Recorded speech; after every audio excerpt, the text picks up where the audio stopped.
You know, whenever anyone asks me, what's my favourite film? And that's a question I get asked quite a lot. And the answer to that is, well, I actually have two favourite films, and one of them I'm going to be talking about here today, and that is Back to the Future. Now, for anyone who has been living under a rock for the almost nearly 40 years it's been since this film was released, well, let me tell you a little bit about what it's about. Back to the Future is a 1985 American science fiction film, directed by Robert Zemeckis and written by Zemeckis and his friend Bob Gale. It stars Michael J. Fox, Christopher Lloyd, Leah Thompson, Crispin Glover, and Thomas F. Wilson.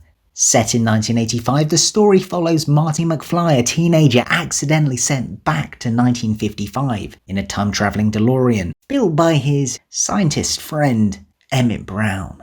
You know, the Doc, you trying to tell me? Yeah, sorry, I never said I was any good at doing that. But here's one that I can do. You know where 1640... Are you gonna order something, kid? Tab, I can't give you a tab unless you order something.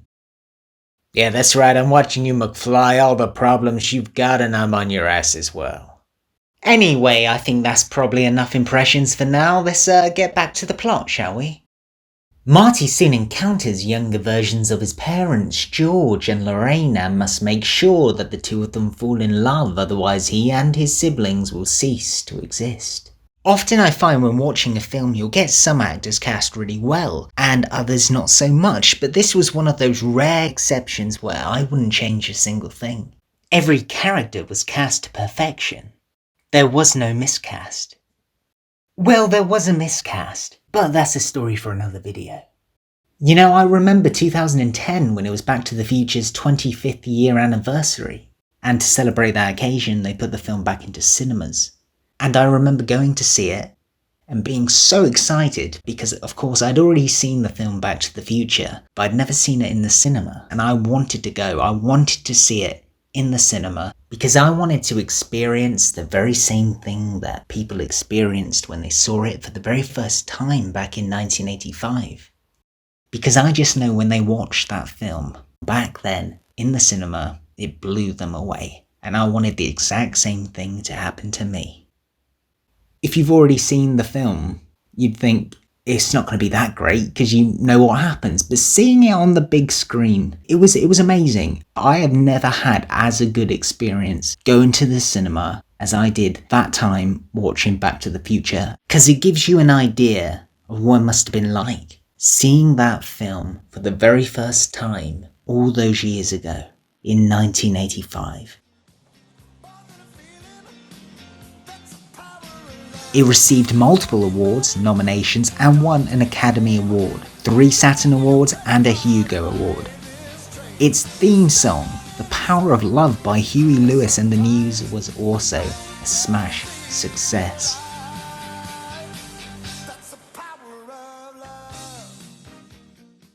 Now, I remember the very first time I saw that film when I was a little boy, and I tell you what, even now, it's one of those films that I can just watch again and again and again and never ever get tired of it. I love Back to the Future. But why do I love it? What is so great about that film? Well, where do I begin? Back to the Future's got a great story. It's got a great director. It's got a great executive producer. It's got an amazing cast. And when you combine all those things together, you just get one of those films that last the test of time. And that is exactly what Back to the Future does. It lasts the test of time. It's not everyone's cup of tea, and I totally understand and accept that. But for me, Back to the Future is there. Now, if someone was to say to me, pick the scene that stands out the most to you, while there are so many memorable standout moments, the scene I would choose is when Marty is about to be sent back to 1985. And the build-up to that, the tension, the race against time.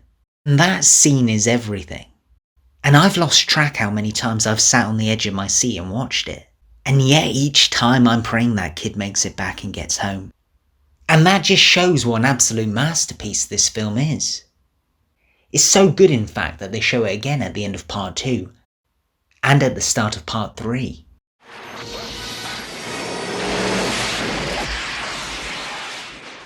Now, on the very unlikely chance that a cast or crew member happens to be watching this video, I just want to say, well done guys, because you really did make a piece of film history.